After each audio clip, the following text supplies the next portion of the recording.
जी हाँ, डिक्सन बात करते करते अब देखिए 4136 डे हाई की ट्रैजेक्टरी में आकर ट्रेड करता रहा। शार्प स्विंग इस स्टॉक में विजिबल है और याद रखिएगा एक जमाने बाद यानी अप्रैल के बाद इसे अपने 200 डे एक्सपोनेंशियल मूविंग एवरेज के ऊपर ट्रेड करना शुरू किया है। निफ्टी 17670 पे थोड़ा सा और रिट्रेस हुआ है। बैंक निफ्टी 39355 पे थोड़ा सा और रिट्रेस हुआ है। थोड़ा सा रेस्ट मोड में इंडिसेस चले गए हैं एक्सपायरी डे पे।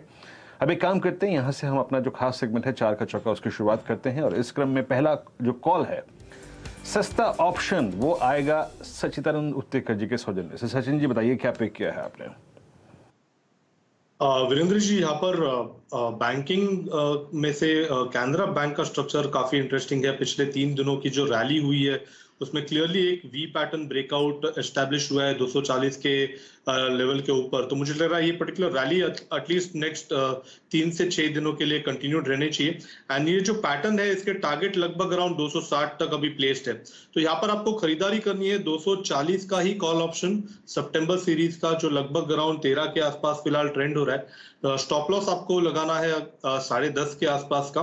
पहला टारगेट होगा इंट्राडे के लिहाज से 16 का, बट पोजिशनली मुझे लग रहा है 20 तक ये पर्टिकुलर मूव एक्सटेंड होनी चाहिए। सो खरीदारी करनी है कैनरा बैंक का 240 का कॉल ऑप्शन सितंबर सीरीज का। 40 का कैनरा बैंक का कॉल लेकर चले। ऑफ कोर्स ये सितंबर सीरीज का ही ट्रेड होगा। 13 रुपए पर है ये। यहाँ पर अच्छे खासे रिटर्न्स बनते दिखाई देंगे। सुबह वाले टारगेट्स अचीव हुए हैं। अब ये ट्रेड एक्सटेंड भी किया जाए, अमित कुछ ही देर पहले कह रहे थे, और अब टारगेट आ गया है 240 का कॉल लेकर चले। 16 पहला टारगेट रहेगा, आगे फिर 20 तक के लेवल्स भी अचीव होंगे। ये है वो सस्ता ऑप्शन जो आज दरअसल सचिदानंद उत्तेकर ने शॉर्टलिस्ट किया है। चलिए अब इनफैक्ट एक और डेवलपमेंट है। असीम हमारे साथ बने हुए हैं। असीम, इनफैक्ट आज ये 5G वाले मामले में एक और बड़ी खबर आ सकती है। क्या एक्सपेक्ट कर रहा है यहाँ पर, क्या एक्सपेक्ट किया जाए? किसी तरह के नॉर्म्स सामने निकल कर आएंगे? जी सही कहा आपने। देखिए, दूरसंचार विभाग ने टेलीकॉम कंपनियों को 5G स्पेक्ट्रम का आवंटन जो कर दिया है। कंपनियां अब उसके रोल आउट की तैयारी जो है वो कर रही हैं। कंपनियों को इंफ्रास्ट्रक्चर लगाना पड़ेगा जिसमें कि टावर बिछाने लगाने पड़ेंगे, ऑप्टिकल फाइबर जो है बिछानी पड़ेगी। तो सरकार ने अब उसके लिए नियम जो है काफी आसान जो है वो कर दिए। इससे के नियम जो है वो कहा जाता है, इसमें जो भी कंपनी होगी, टावर कंपनी होगी, ऑप्टिकल फाइबर बिछाने वाली कंपनी होगी, उसको दूरसंचार विभाग के पास पोर्टल पे आवेदन जो है वो करना पड़ेगा। उसको सरकारी जो राज्यों की एजेंसीज हैं, जो उनकी म्यूनिसिपल अथॉरिटीज है, उसके पास जो नहीं जाना पड़ेगा। उनके आवेदन को 60 दिन के अंदर मंजूरी जो है वो मिलेगी।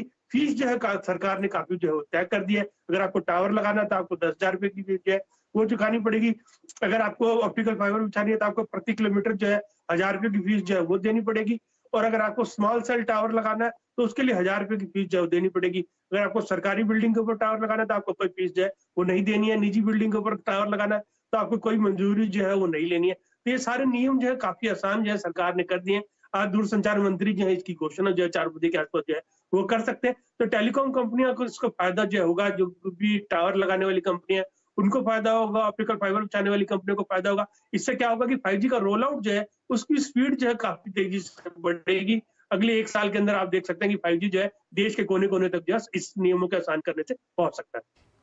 जी हाँ, तो 5G अगर देश भर में बढ़ाना है उसका यूजेज, तो उसके लिए इंफ्रास्ट्रक्चर तैयार किया जाएगा और ये तमाम वो कंपनियां हैं जो इंफ्रास्ट्रक्चर से जुड़ी हुई हैं। शुक्रिया असीम इस अपडेट के लिए। असीम 2 खबरें दे रहे थे वहां पर, लेकिन 5G का देखिए एंड यूज कैसे होगा? या तो आपके लिए जियो प्रोवाइड करेगा भारती या वोडाफोन। टेलीकॉम स्पेस में आज एक बड़ी घटना ये भी हुई है कि भारती एयरटेल स्क्रीन पर रखिएगा। एक तो हमारी खबर पर मोहर लगी। कल ही दोपहर में हम बात कर रहे थे, जैसे यतिन हमारे साथ स्टूडियो में जुड़े थे, कि सिंगटेल दरअसल भारती एयरटेल में हिस्सा खरीद बेचने वाला है और वो हिस्सा सीधे प्रोमोटर्स के हाथ ही जाएगा। 740 के लेवल्स पर अब थोड़ा सा स्टेडी हो गया है।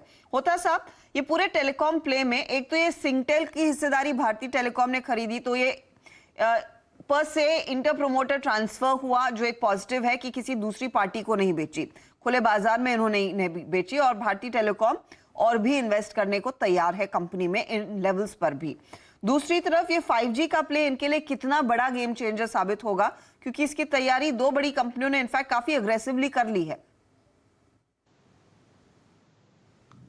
जी हर्षदा, 5G एक बहुत बड़ा ही टेलविंड है एंटायर टेलीकॉम सेक्टर के लिए, क्योंकि इसका जो यूसेज है वो एंटरप्राइज के लिए बहुत बड़ा होगा और ऑलमोस्ट 40% इसका एंटरप्राइज में जाएगा, जहां पे मुझे लगता है कि आरपू को इंक्रीज करने में और ये स्टेबिलिटी प्रोवाइड करने में भी ये कारगर साबित होगा और मार्जिन यहाँ से भी बढ़ सकते हैं टेलीकॉम कंपनीज के लिए। और जिस तरह का अभी स्पेक्ट्रम ऑक्शन हुआ वहां पे हमने देखा है कि कोई एग्रेसिव बिडिंग नहीं था, प्राइसिंग नहीं था और सबके बैलेंस शीट अभी बहुत स्ट्रांग है। रिलायंस जियो की बात करें या भारती की बात करें तो बहुत स्ट्रांग फुटिंग में है प्लेयर्स ये उसको मार्केट शेयर गेन करने के लिए, आरपू बढ़ाने के लिए। तो मुझे लगता है टेलीकॉम सेक्टर एक अच्छे फुटिंग पे है और भारती एयरटेल तो 8 टाइम्स EBITDA पे बहुत ही रीजनेबल है। तो ये मुझे लगता है 2-3 साल के लिए तो डेफिनेटली यहाँ पे निवेश करना चाहिए। बात ही टेली पर आप देखें तो खबर CNBC की